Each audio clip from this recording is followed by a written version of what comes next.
Everyone, आज हम पढ़ने वाले हैं बायोलॉजी के ऑब्जेक्टिव क्वेश्चन। जैसा कि मैंने कल कहा था, तो आज हम देख लेते हैं ये कुछ जो आपके सिलेबस में बायोलॉजी वाले चैप्टर हैं उसे उसके ऑब्जेक्टिव को मैं लाया हूँ, तो एक एक करके समझ लेते हैं। चलिए स्टार्ट करते हैं। तो पहला है लाइफ प्रोसेस, क्लास चैप्टर 6 के लिए ऑब्जेक्टिव टाइप चलते हैं। तो पहले नंबर में जो क्वेश्चन है वो कह रहा है the kidney is human beings are a part of the system for, यानी कि किस पार्ट के लिए वो करता है, किस पार्ट का अंग है। तो न्यूट्रिशन के लिए है, रिस्पायरेशन के लिए है, एक्सट्रेशन के लिए है, या ट्रांसपोर्टेशन के लिए है। तो इसका आंसर क्या होने वाला है? तो इसका ऑब्वियस इस्तेमाल है कि किडनी क्या करता है, हमारे पानी को छानता है और अशुद्ध जल को बाहर और शुद्ध जल को शरीर में लगाता है। तो इसका क्या हो जाएगा? C number, excretion. तो इसका जो आंसर होगा वो देखिए सी नंबर। ठीक है, आगे देख लेते हैं। अगर हम the xylem is plants are responsible for, जो जाइलम होते हैं, जाइलम फ्लोएम आपने पढ़ा होगा। तो जाइलम किस चीज़ के लिए प्लांट में रिस्पॉन्सिबल होता है? तो पहला ऑप्शन जो आपके पास है वो क्या है? Transport of water, transport of food, transport of amino acid and transport of oxygen. तो किस चीज़ के लिए वो किस चीज़ को पूरे शरीर में पहुंचाता है? तो आई होप ये जो आंसर होगा ए होगा, ट्रांसपोर्ट ऑफ फूड। जाइलम जो होता है वाटर पहुंचाता है, फ्लोएम फूड पहुंचाता है। जहाँ पे जाइलम की बात की गई है तो यहाँ पे आपका हो जाएगा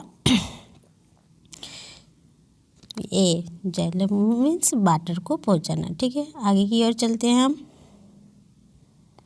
आगे क्या है? The autotrophic mode of nutrition require, जो ऑटोट्रोप्स होते हैं, ऑटोट्रोप्स आप लोगों ने पढ़ा होगा कि ऑटोट्रोप्स जो अपना भोजन खुद बनाते हैं, तो उन्हें क्या क्या न्यूट्रिएंट्स की ज़रूरत पड़ती है? तो पहला ऑप्शन जो आपको है वो क्या है? कार्बन डाइऑक्साइड एंड वाटर, फिर क्लोरोफिल है, फिर सनलाइट है, और इसमें है कि सबों को ज़रूरत पड़ जाती है, यानी कि ऑल ऑफ एवब। कहता है कि इसे जब आप देखिए ऑटोट्रोप्स किसे कहेंगे? ऑटोट्रोप्स उसे कहेंगे जो अपना भोजन खुद बनाएगा। और भोजन कौन बनाएगा? जिसमें प्रकाश संश्लेषण होगा, फोटोसिंथेसिस होगा। फोटोसिंथेसिस के लिए क्या जरूरत है? कार्बन डाइऑक्साइड, वाटर, क्लोरोफिल और सनलाइट। इसका मतलब है कि इसका जो आंसर होगा वो तो आप लोग बता ही देंगे। हाँ, ऑब्वियस कि ये डी का ही होगा, ऑल ऑफ एबव होगा। उसे कार्बन डाइऑक्साइड भी चाहिए, वाटर भी चाहिए, क्लोरोफिल भी चाहिए और सनलाइट भी चाहिए, तभी वो प्रकाश संश्लेषण करेगा और ऑटोट्रोपिक्स मोड में आ पाएगा। ठीक है, आगे की ओर चलते हैं हम। The breakdown of pyruvate to keep carbon dioxide, water and energy take place in, किस चीज़ में ये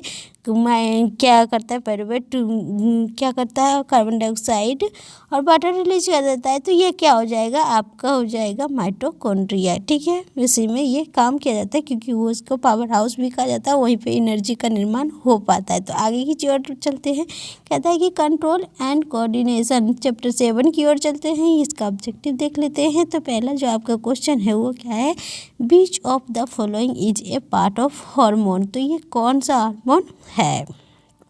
प्लांट हार्मोन का बात हो रहा है यहाँ पर, ना कि क्या हो रहा है एनिमल या ह्यूमन की। तो यहाँ पर प्लांट में कुछ हार्मोन होते हैं, इनमें से कौन से, इन ऑप्शन में से कौन से है? तो पहला है इंसुलिन, आप लोग जानते होंगे, थायरोक्सिन, फिर एस्ट्रोजन और फिर है साइटोकिनिन। तो क्या हो जाएगा? ये सारे लग रहे हैं क्या मानव जाति में पाए जाते हैं, लेकिन ये जो लग रहा है नहीं हमने तो नहीं सुना। तो यही होंगे, देख लेते हैं आंसर। डी नंबर है कि नहीं है? यस, साइटोकिनिन होगा इसका आंसर, जो क्या हमें प्लांट हार्मोन में पाए जाते हैं। ठीक है, आगे है the gap between two neurons is called a, यानी कि जो न्यूरॉन होते हैं हमारे से माथे की या ब्रेन की सेल कर लीजिए, उसके बीच में थोड़ा गैप होता है, तो उस गैप को क्या कहा जाता है? तो इसे कहा जाता है, सीधी सी बात है, साइनेप्स। इसके आगे हम चलते हैं।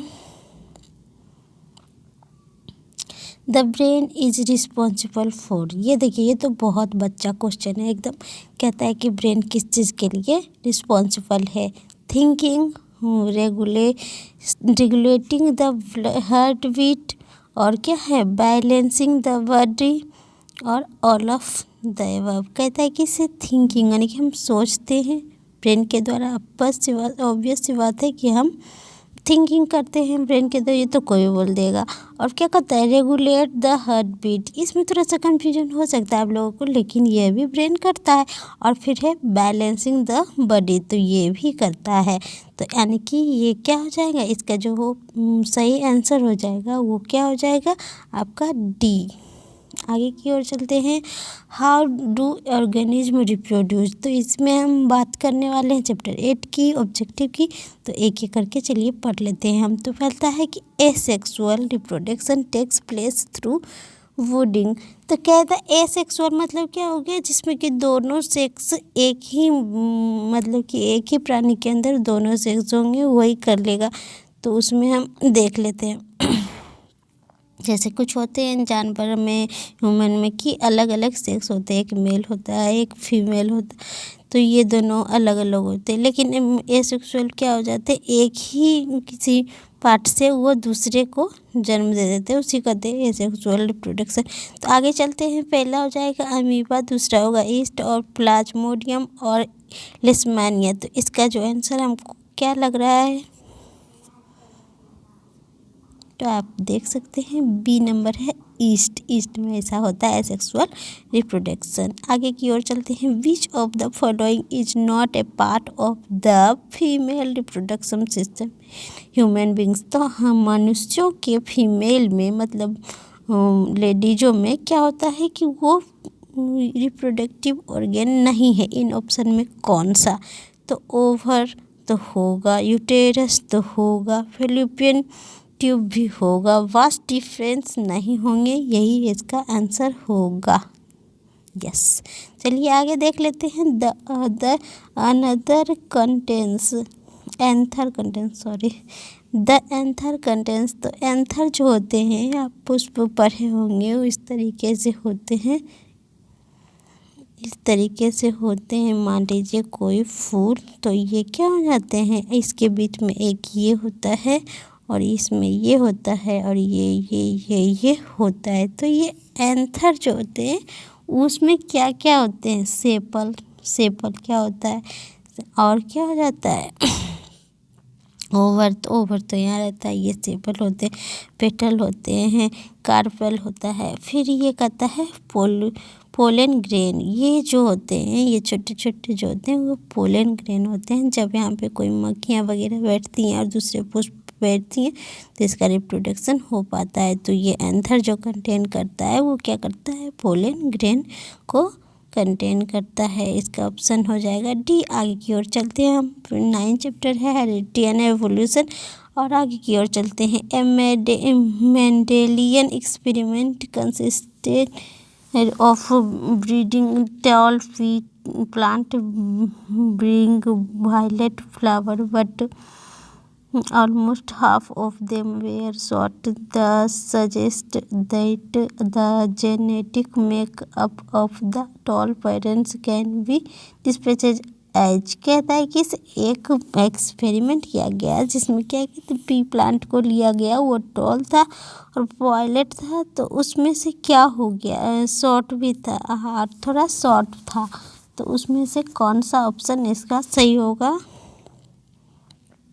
तो इसका ऑप्शन बी होना चाहिए, सी है, ठीक है। टॉल होगा यानी कि टॉल शॉर्ट होगा और उसमें क्या होगा, वोल्वेट। आगे की ओर चलते हैं, an example of homologous organ is. Homologous example क्या हो सकते हैं, our arm and dog's fair leg 4 legs, और फिर क्या हो जाएंगे, our teeth and elephant trunks, for potato and runners of grass, all of the above। तो इसका आंसर हो जाएगा B, our teeth and the elephant trunks। आगे की ओर चलते हम,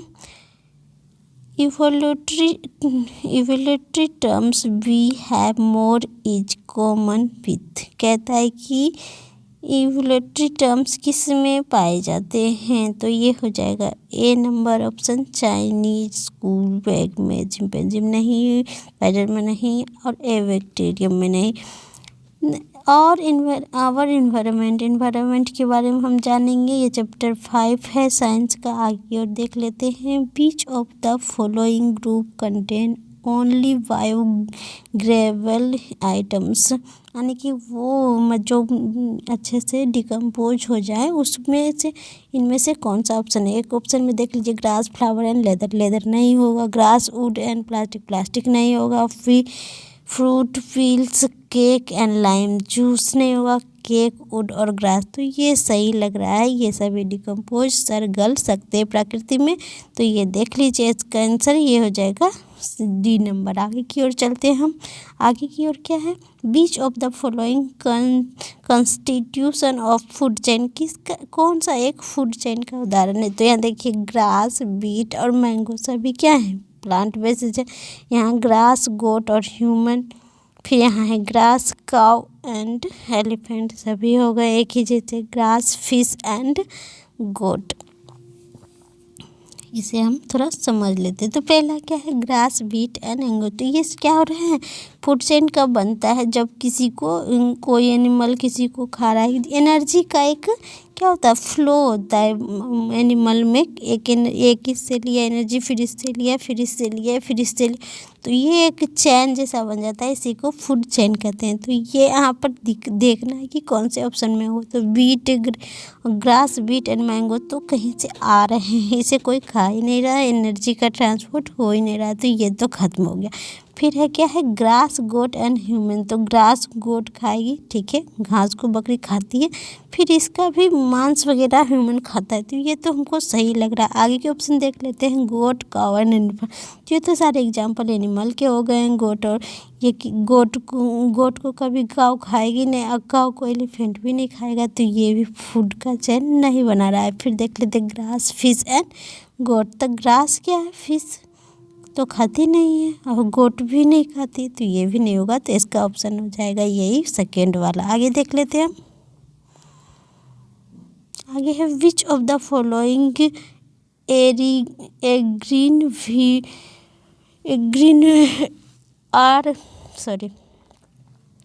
which of the following are environment friendly practice, कौन सा एक इन्वायरमेंट फ्रेंडली प्रैक्टिस है। ये दोनों एक ही साथ हो गया था, इसीलिए कन्फ्यूजन है। देख लेते हैं। Carrying cloth bags to food to purchase in while shopping, हमें हमेशा क्लॉथ वाले बैग शॉपिंग के दौरान यूज करना चाहिए। फिर हो जाएगा हमारा switching off unnecessary lights and fans. फिर हमें क्या करना चाहिए, ये जो पंखे वगैरह बत्तियाँ नहीं यूज हो रहे उसे हमें बंद कर देना चाहिए। फिर सी नंबर में करता है walking to a school increases of getting your mother to drop you on her scooter. तो ये तो नहीं होगा कि आप स्कूटर से नहीं जाकर क्या करें, हमेशा चल के जाया करें। तो ऑल ऑफ द हो जाएगा इसका आंसर। आइए और देख लेते हैं।